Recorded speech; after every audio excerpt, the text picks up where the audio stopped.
want to pivot and talk a little bit about the elephant in the country, which is your grandfather was obviously the president of the United States, and your family is one of the most storied political dynasties in American history.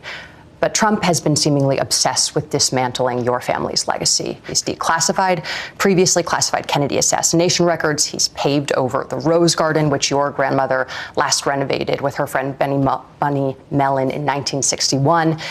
He recently razed the Jacqueline Kennedy Garden with the demolition of the East Wing. He sought to MAGAfy the Kennedy Center, and he also even wants to repaint Air Force One so that it no longer has, as he's put it, a Jackie Kennedy color. What do you think Trump's trying to accomplish here, and does it make your decision to run for this seat that much more urgent? My grandfather's legacy of service means a lot to me. He was the youngest person ever elected president. He sent a man to the moon. His White House drafted the Civil Rights Act, and I'm protective over that.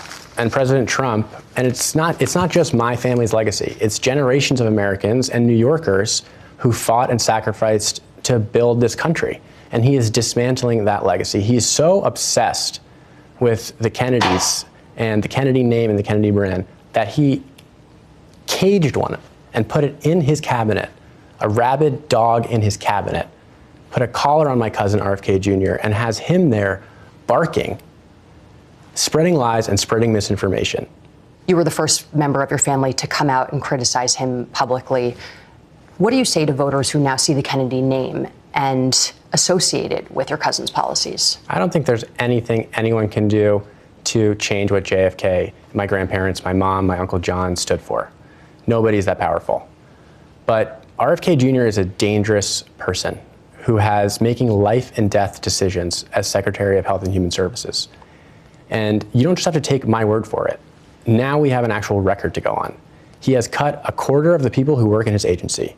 He fired all the vaccine experts on the panel and replaced them with anti-vaxxers. He's cutting funding for life-saving research, cancer patients, giving them their last hope.